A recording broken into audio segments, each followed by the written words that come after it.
Shalom Elohim, haleluya, puji nama Tuhan. Semangat pagi Bapak Ibu Saudara yang dikasihi Tuhan kita Yesus Kristus. Jumpa lagi bersama saya Pendeta Samuel Mabuntu dalam renungan pagi ke 2451 hari. Renungan pagi ini mengudara. Puji Tuhan. Bapak Ibu Saudara yang dikasihi Tuhan, sebelum kita membaca, mendengarkan dan merenungkan firman Tuhan hari ini, mari kita berdoa, minta pimpinan Roh Kudus. Kita berdoa. Bapa di surga, berbicaralah kepada kami semua, pakai firman Tuhan ini untuk menegur kami, menasehati kami, meneguhkan iman percaya kami, dan memberkati kami semua. Di dalam nama Tuhan Yesus yang adalah firman Allah yang hidup, kami berdoa. Amin. Haleluya. Bapak Ibu Saudara yang dikasihi Tuhan, bersama dengan saya kita akan belajar Alkitab dari kitab Kejadian sampai kitab Wahyu. Mari buka Alkitab kita. Injil Lukas pasal 12 ayat 49 sampai ayat 53. Di bawah perikop, Yesus membawa pemisahan. Demikian firman Tuhan. Aku datang untuk melemparkan api ke bumi dan betapakah aku harapkan api itu telah menyala. Aku harus menerima baptisan dan betapakah susahnya hatiku sebelum hal itu berlangsung. Kamu menyangka bahwa aku datang untuk membawa damai di atas bumi. Bukan, kataku kepadamu, bukan damai, melainkan pertentangan. Karena mulai dari sekarang akan ada pertentangan antara 5 orang di dalam satu rumah. 3 melawan 2 dan 2 melawan 3. Mereka akan saling bertentangan. Ayah melawan anaknya laki-laki dan anak laki-laki melawan ayahnya. Ibu melawan anaknya perempuan dan anak perempuan melawan ibunya. Ibu mertua melawan menantunya perempuan dan menantu perempuan melawan ibu mertuanya. Amin, firman Tuhan. Haleluya. Bapak Ibu Saudara, mari kita bedah firman Tuhan ini supaya kita diperkaya oleh kebenaran firman Tuhan ini yang saya percaya akan memberkati kita semua. Perhatikan ayat 49. Aku datang untuk melemparkan api ke bumi, dan betapakah aku harapkan api itu telah menyala. Haleluya. Saudara, api di sini bisa berarti Roh Kudus yang dicurahkan pada orang percaya. Saudara, kita belajar di dalam Kisah Para Rasul pasal 2 ayat 1 sampai ayat 4, di mana hari Pentakosta mereka melihat ada lidah-lidah api yang memenuhi setiap orang percaya pada saat itu, sehingga semuanya dipenuhi oleh Roh Kudus. Amin. Itu pengertian api Roh Kudus yang pertama. Yang kedua, api di sini bisa berarti pemurnian atau pembersihan dari Tuhan untuk setiap pribadi orang-orang percaya. Amin. Saudara, saya percaya api di sini bicara pekerjaan Roh Kudus yang beracara pada setiap orang percaya, ya, gereja Tuhan, saudara dan saya. Amin. Saudara, biarlah api Kristus itu terus menyala dalam hidup kita, sehingga kita terus bersemangat di dalam Kristus Yesus Tuhan. Saudara, saya percaya seseorang yang sudah menerima Yesus, maka terang Kristus itu akan terus menyala di dalam setiap kehidupan orang-orang percaya. Saudara, saya ingat sekali, waktu saya pertama kali bertobat, saudara, yang saya takutkan adalah kehilangan teman. Rasa takut kehilangan teman itu yang iblis taruh dalam pikiran orang-orang yang baru bertobat. Karena orang kalau sudah hidup dalam pertobatan, pasti dia tidak akan lagi buat dosa. Pasti dia akan stop main judi, stop minum mabuk, stop berzina, stop melakukan hal-hal yang tidak berkenan di hadapan Tuhan. Sehingga orang-orang yang hidup dalam kegelapan satu persatu akan meninggalkan kita, menjauh dari kita. Dan itu yang membuat orang-orang yang baru bertobat merasa takut kehilangan teman, dan mereka akhirnya kembali kepada kehidupan dosa karena takut sendiri, takut kehilangan teman. Bapak Ibu Saudara yang dikasihi Tuhan, saya percaya kalau kita hidup dalam Tuhan, terang Tuhan itu akan terus menyala dalam kehidupan kita, sehingga kita menerangi orang-orang yang masih hidup dalam kegelapan. Amin. Saya mau kasih pesan buat Bapak Ibu Saudara yang baru bertobat. Saudara jangan takut kehilangan teman. Amin. Saudara harus berdampak memperlihatkan terang Kristus itu kepada orang-orang yang hidup dalam kegelapan. Saudara, ada banyak orang yang hidup dalam kegelapan, sebenarnya mereka cuma mau bertobat. Cuma ada ketakutan dalam diri mereka. Nanti ditinggal oleh teman-teman mereka. Kalau sudah bertobat berarti sudah gak main judi lagi, sudah gak pakai narkoba, sudah gak bisnis yang hitam-hitam ditinggalkan dan sebagainya. Saudara, yang sudah ada terang itu, saudara harus merangkul mereka. Saudara harus memenangkan mereka supaya mereka tidak sendirian. Saudara juga gak sendirian karena saudara memenangkan jiwa bagi Kristus. Amin. Haleluya. Tetap menyala, saudara. Jangan matikan api Roh Kudus yang ada di dalam diri kita dengan kompromi dengan dosa. Bapak Ibu Saudara, memang kita setelah kita bertobat ya, kita harus hidup berbeda dengan orang-orang dunia. Nah, saudara yang dikasihi Tuhan, saya percaya orang yang ada Roh Kudus dalam dirinya pasti dia akan terus menyala. Walaupun dia sendirian, walaupun dia mungkin ditinggalkan oleh keluarganya, oleh saudaranya, temannya, tapi dia terus menyala di dalam Kristus Yesus Tuhan. Amin. Saudara, saya percaya orang yang ada Roh Kudus dalam dirinya, hidupnya akan berdampak, hidupnya akan jadi berkat dimanapun dia berada. Haleluya. Saudara yang dikasihi Tuhan, kita maju lagi di ayat 50. Perhatikan. Aku harus menerima baptisan dan betapa kesusahnya hatiku sebelum hal itu berlangsung. Bapak Ibu Saudara, kita tahu bahwa dalam konteks firman Tuhan ini, di pasal 12 ini, Tuhan Yesus sudah dibaptis di pasal 3. Saudara bisa melihat di dalam Injil Lukas pasal 3 ayat 21 dan ayat 22. Tuhan Yesus sudah dibaptis. Maksud baptisan yang Tuhan Yesus katakan di sini, aku harus menerima baptisan dan betapa kesusahnya hatiku sebelum hal itu berlangsung. Kalau kita melihat, ini adalah bentuk daripada ungkapan kegalauan hati Yesus sebelum menerima baptisan. Ini bukan bicara baptisan hurufiah yang dilaksanakan kita masuk ke dalam air, saudara. Bukan baptisan seperti itu, tetapi lebih daripada makna dari baptisan itu.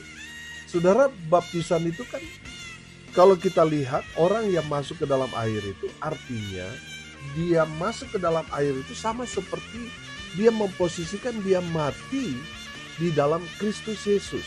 Dia masuk, semua tubuhnya masuk ke dalam air, itu artinya dia mati di dalam Kristus Yesus Tuhan. Seperti Tuhan Yesus mati, demikian juga kita.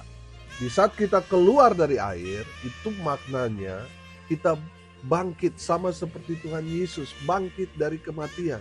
Kita menjadi manusia yang baru di dalam Kristus Yesus Tuhan. Amin. Setelah Tuhan Yesus keluar dari air, langit terbuka dan ia melihat Roh Allah seperti burung merpati turun ke atas Yesus. Lalu apa? Terdengar suara dari surga yang mengatakan, inilah anakku yang kukasihi, kepadanyalah aku berkenan. Haleluya. Jadi ketika kita menerima baptisan itu, ada deklarasi surga, ada pengakuan surga bahwa saudara dan saya yang sudah menerima baptisan itu adalah anak Tuhan. Amin. Haleluya. Saudara yang dikasihi Tuhan, baptisan yang Tuhan Yesus maksudkan di sini adalah makna di mana Tuhan Yesus harus mati. Saudara yang dikasihi Tuhan, firman Tuhan ini katakan betapakah susahnya hatiku sebelum hal itu berlangsung. Jadi saudara yang dikasihi Tuhan, makna baptisan tadi itu kan ketika kita masuk ke dalam air, kita mati di dalam Kristus Yesus, sama seperti Tuhan Yesus. Itu yang dimaksudkan Tuhan Yesus itu, bicara tentang kematiannya. Saudara dengar ini baik-baik, pesan firman Tuhan ini, Tuhan mau saudara itu mematikan manusia lama saudara. Saudara harus menguburkan semua kebiasaan-kebiasaan buruk saudara yang mendatangkan dosa. Saudara harus matikan itu. Itu yang Tuhan Yesus mau maksudkan dalam kebenaran firman Tuhan ini. Saudara yang dikasihi Tuhan, sebagaimana Yesus mati untuk kita, dan Tuhan mau kita juga harus mematikan, menanggalkan, menguburkan kebiasaan-kebiasaan lama kita, manusia lama kita yang hidup dalam dosa. Kita harus matikan itu semua dan kita harus kubur di dalam nama Tuhan Yesus. Amin. Sehingga kita menjadi manusia yang baru di dalam Kristus Yesus Tuhan. Haleluya. Kita maju di ayat 51 sampai ayat 53. Kamu menyangka bahwa aku datang untuk membawa damai di atas bumi. Bukan, kataku kepadamu, bukan damai, melainkan pertentangan. Karena mulai dari sekarang akan ada pertentangan antara 5 orang di dalam satu rumah, 3 melawan 2 dan 2 melawan 3. Bapak Ibu Saudara, apa maksud firman Tuhan ini? Yang berkata bahwa Yesus datang bukan untuk membawa damai, melainkan pertentangan. Apa artinya terjadi pertentangan? Tuhan Yesus akan memisahkan orang-orang yang hidup benar. Amin. Yang hidup dalam kebenaran. Sehingga orang-orang yang gak benar ini memusuhi orang-orang yang hidup dalam kebenaran. Saya kasih contoh, taruhlah satu rumah. Satu rumah itu saudara taruhlah 5 orang. 2 orang yang menangkap pesan firman Tuhan dan mereka hidup sesuai dengan kehendak Tuhan, saudara yang 3 ini menjadi risih, betul? Sehingga yang menangkap pesan Tuhan yang benar dan melakukan kehendak Tuhan, mereka itu hidup lurus saudara, hidup dalam kebenaran. Yang gak benar ini, walaupun mereka sudah Kristen, mereka gak suka dengan 2 orang ini. Saudara, itu yang dimaksudkan oleh firman Tuhan ini. Akan terjadi pertentangan. Saya berdoa buat saudara, di tengah keluarga saudara tidak ada pertentangan itu, karena semua mengenal Yesus secara benar dan melakukan kehendak Tuhan dalam hidup kita. Amin. Sehingga tidak ada pertentangan. Coba saudara perhatikan. Di dalam rumah tangga ini pasti ada pertentangan, saudara. Betul? Saudara, ada orang yang mengenal Tuhan, yang ekstrim, ada yang biasa-biasa saja, itu bisa jadi masalah. Saudara. Bapak Ibu Saudara yang dikasihi Tuhan, memang mengikut Tuhan itu memang harus rela menderita. Amin. Tuhan Yesus tidak menjanjikan orang yang ikut Tuhan sejahtera, orang yang ikut Tuhan sukses, kaya. Tidak, saudara. Tuhan Yesus mengajarkan kepada kita, kalau kita mau mengikut Tuhan, kita harus pikul salib. Artinya, kita harus rela menderita. Kita harus rela menderita di tengah-tengah keluarga kita sendiri. Di mana kita ditentang karena kita belajar kebenaran. Saudara, akan terjadi. Tapi saya berdoa buat saudara sekalian, supaya saudara hidup benar dalam firman Tuhan. Amin. Sehingga satu dengan yang lain rukun, damai, kompak, dan diberkati Tuhan selamanya. Amin. Haleluya. Tuhan Yesus akan memisahkan orang-orang yang hidup dalam kebenaran, orang yang sungguh-sungguh percaya pada Tuhan, dan orang yang hanya mengaku percaya di mulut saja, di bibir saja, tapi hidupnya gak benar. Tuhan akan pisahkan itu. Dengar ini baik-baik. Dalam pertentangan itu, saudara yang hidup benar akan dikucilkan, akan dimusuhi, akan dijauhi, akan difitnah, dianiaya, bahkan dibunuh. Tapi tetaplah setia pada iman kita kepada Kristus Yesus Tuhan. Amin. Karena kalau kita mati dalam kebenaran, saudara, surga itu sudah menjadi bagian kita. Sudah pasti. Amin. Jangan kompromi dengan dosa. Saudara mau cari damai di bumi, akhirnya saudara kompromi dengan dosa. Dan firman Tuhan katakan ada jalan yang disangka lurus tapi ujungnya maut. Saudara hanya mau cari kenyamanan di bumi, tetapi ujungnya saudara menuju pada maut. Bapak Ibu, saudara mengikut Tuhan itu memang harus pikul salib, harus rela menderita. Saudara akan dikucilkan, saudara akan dihina, tapi saudara harus tetap setia ikut Tuhan. Amin. Jangan goyang. Jangan karena saudara nggak kuat, nggak tahan, karena dihina, akhirnya saudara jadi sama seperti dengan mereka. Saudara yang dikasih Tuhan, saya mau kasih tahu. Yang saudara dan saya dapatkan ini bicara tentang keselamatan. Memang iblis nggak suka saudara selamat. Makanya mereka buat kacau di dalam keluarga, di dalam komunitas kita, sehingga satu dengan yang lain saudara nggak akur dan sebagainya, saling menindas, saling menyakiti satu dengan yang lain karena bicara kebenaran. Mereka nggak mau hidup dalam kebenaran karena mungkin mereka mendapatkan hasil dari kehidupan mereka dari cara-cara yang nggak benar, saudara. Walaupun mereka latar belakang Kristen semua, tapi nggak semua orang mau hidup dalam kebenaran. Saudara akan dijauhi, saudara akan dikucilkan. Tapi tetaplah setia pada iman saudara kepada Kristus Yesus Tuhan. Tetaplah jalan di jalan Tuhan yang benar. Amin. Saudara yang dikasih Tuhan, tetaplah setia. Haleluya. Hari ini kita belajar. Yang pertama saudara, Tuhan Yesus mau kita semua menerima api Roh Kudus itu. Amin. Memang kalau saudara sudah menerima api dari Tuhan itu, saudara akan berbeda dengan orang lain. Amin. Saudara yang dikasih Tuhan, saudara yang sudah menerima api dari Tuhan itu punya tanggung jawab. Saudara harus jadi terang bagi orang-orang di sekitar saudara. Amin. Saudara harus hidup berbeda dengan orang-orang yang ada di sekitar saudara. Jangan justru saudara yang dipengaruhi akhirnya saudara hidup sama seperti dunia. Saudara yang harus membawa warna sendiri, saudara. Bawa orang-orang yang hidup dalam kegelapan menuju pada terang Kristus. Sehingga api yang di dalam kita terus menyala seperti apa yang menjadi harapan dari Tuhan Yesus Kristus. Betapakah aku harapkan api itu telah menyala. Haleluya. Yang kedua saudara, kita belajar bahwa kita harus menerima baptisan itu.